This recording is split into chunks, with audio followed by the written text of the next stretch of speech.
میرے بھائی بہنوں، اس رات میں سارے رمضان میں بخشش ہوتی رہتی ہے، لیکن اس رات میں 4 آدمیوں کی بخشش نہیں ہوتی، باقی سب کی ہو جاتی اہل ایمان میں سے۔ تو 4 آدمیوں کی بخشش نہ ہونے کا مطلب یہ ہے کہ اگر یہ توبہ نہیں کرتے تو ان کے لیے معافی کوئی نہیں، اگر یہ توبہ کر لیں تو ایک دم معافی، ان کو بھی اللہ کی رحمت ان کو اپنے چھاؤں میں لے لے گی۔ پہلا ہے مدمن خمر، جو مستقل شراب کا عادی ہو، مستقل شراب پینے والا یا کوئی بھی نشہ کرنے والا جو آدمی کو مفلوج کر دیتا ہے۔ تو اس وقت میں نشہ خمر شرابی تھا، اب تو ہیروئن اور کوکین اور کیا کیا وہ ٹیبلٹس بھی ایسی آ گئی ہیں، ایک ٹیبلٹ 5-5 ہزار کی ہے، اور ہمارے کالج سکول کے بچے بچیاں اس میں بالکل 16-17 سال کی عمر میں اس میں پھنسے ہوئے ہیں۔ تو مدمن خمرن، شراب پینے والے کی بخشش نہیں ہوتی۔ دوسرا کون ہے؟ عاق لوالدیہ، یہ عجب لفظ ہے، عاق۔ عاق، عقا یعقو ہے، اس کا مطلب ہوتا ہے پھاڑ دینا، ٹکڑے ٹکڑے کر دینا۔ تو اس سے مراد وہ اولاد ہے جو مسلسل نافرمانی کر کے ماں باپ کے دل کو توڑ دیتی ہے اور چیر دیتی ہے۔ ایک ہوتا ہے کبھی کبھار آواز بلند ہو جانا، وہ تو ایک فطری چیز ہے کہ بیٹے کی آواز ماں کے سامنے بلند ہو جائے، باپ کے سامنے بلند ہو جائے، بیٹی کی آواز ماں کے سامنے بلند ہو جائے، باپ کے سامنے بلند ہو جائے، یہ نیچرل ہے، اس کو نافرمانی نہیں کہتے۔ یہ ایک وقتی طور پر ہوتا ہے، پیچھے وہ ان کو پھر بیٹے کو خیال آتا ہے تو وہ معافی مانگتا ہے جا کے، بیٹی کو خیال آتا ہے وہ معافی مانگتی ہے جا کے ماں سے، تو ان کو نافرمان نہیں کہتے۔ عاقہ، وہ مرد، وہ عورت، وہ لڑکا، وہ لڑکی جو اپنے باپ اور ماں کے دل کے ٹکڑے ٹکڑے کر دے۔ آپ سے پوچھا گیا تھا یا رسول اللہ قیامت کب آئے گی؟ آپ نے فرمایا اللہ کے سوا کوئی نہیں جانتا۔ آپ نے فرمایا تو کوئی نشانی؟ تو وہ پوچھنے والے نے عرض کیا یا رسول اللہ کوئی نشانی بتا دیں، تو آپ نے فرمایا جب تم یہ دیکھو کہ بیٹیاں ماؤں سے نوکروں جیسا سلوک کریں، یا خاص طور پر بیٹی کا لفظ استعمال کیا، بیٹے کا نہیں، کہ بیٹے عام طور پر ہی سرکش ہوتے ہیں، بیٹیاں عام طور پر فرما بردار ہوتی ہیں۔ تو آپ نے فرمایا جب تم یہ دیکھو کہ بیٹیاں بھی ماؤں کی دل شکنی کرنے لگ جائیں اور عرب کے بدو لمبی لمبی عمارتیں بنانے لگ جائیں، تو سمجھنا کہ قیامت قریب ہے۔ تو میں یہ بچیوں سے خاص طور پر کہتا ہوں کہ یہاں اللہ کے نبی نے بیٹوں کا ذکر نہیں کیا، بیٹیوں کا ذکر کیا ہے، کہ جب یہاں تک نوبت پہنچ جائے کہ بیٹیاں بھی ماؤں کے ساتھ نوکروں جیسا سلوک کریں تو پھر قیامت قریب ہے۔ تو یہ بہت کامن ہو چکا ہے ہمارے گھروں میں، کیونکہ اس موبائل نے اور یہ کمپیوٹر نے، انٹرنیٹ نے ہماری ساری زندگی اس کے اندر کھپا دی ہے۔ ہمیں رشتوں کا لحاظ نہیں، رشتوں کی قدر نہیں، ایک دوسرے کے پاس ادب نہیں۔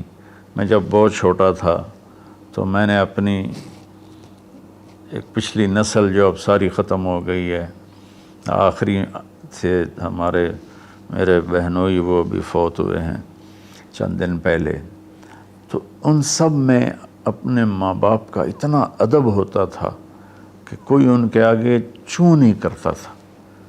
میں نے اپنے دادا کے بھائی کو دیکھا ہے، دادا کو میں نے بس ایسے حلیہ، ایسے کہ حیولہ سا ہے بھائی، یوں شکل تھی لیکن وہ یاد نہیں، دادا کے بھائی کو دیکھا ہے۔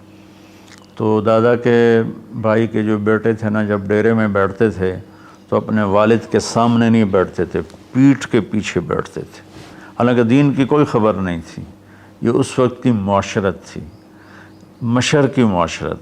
اب بھی آپ جائیں تھر میں تو ہندو عورتیں ہوں گی، جب گاڑی آئے گی تو ایک دم اپنا گھونگھٹ نیچے کر لیں گی، حالانکہ ہندو عورتیں۔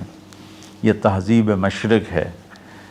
تو اسلام تو ویسے ہی عریانی فحاشی کی اجازت نہیں دیتا۔ تو ہماری تو مشرقی تہذیب بھی اس بات کی حامل ہے کہ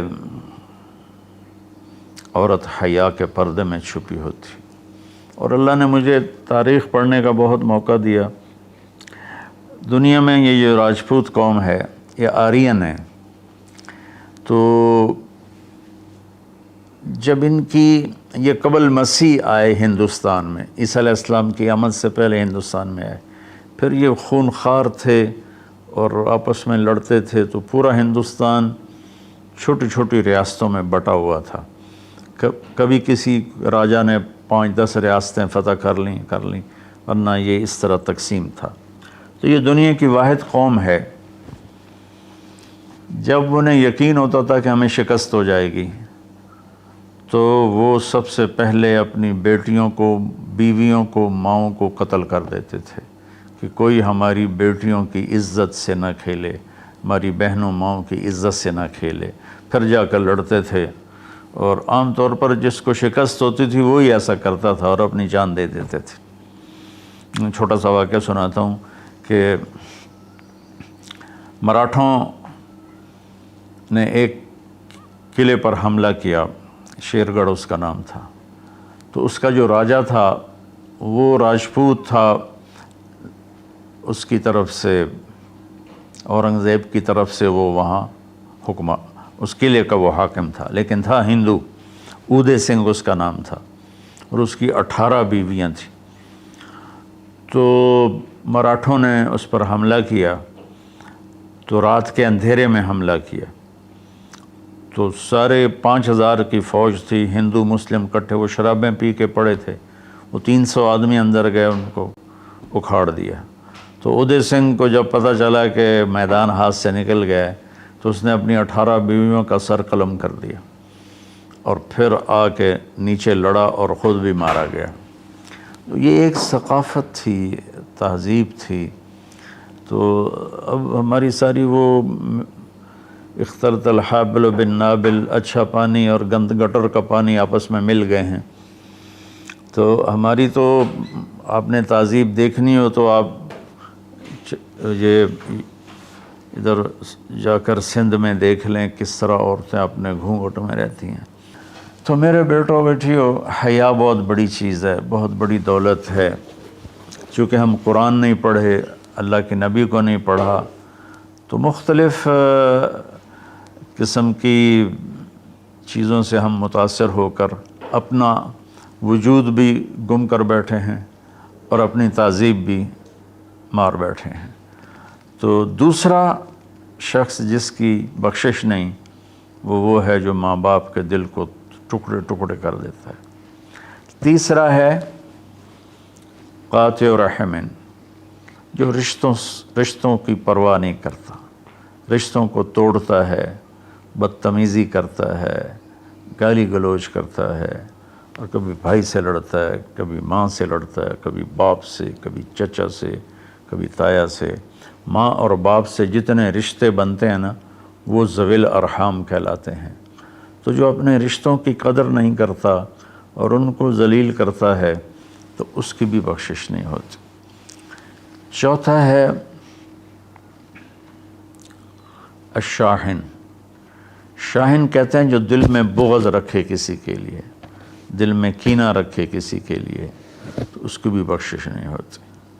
تو دیکھو، میں سب کے سامنے ہاتھ جوڑتا ہوں، اگر کوئی شراب کا عادی ہے توبہ کر لے، ابھی 21 کی رات نہیں آئی۔ اگر کوئی ماں باپ کو ناراض کر کے بیٹھا ہے تو ان کے پاؤں پکڑ کے راضی کر لے۔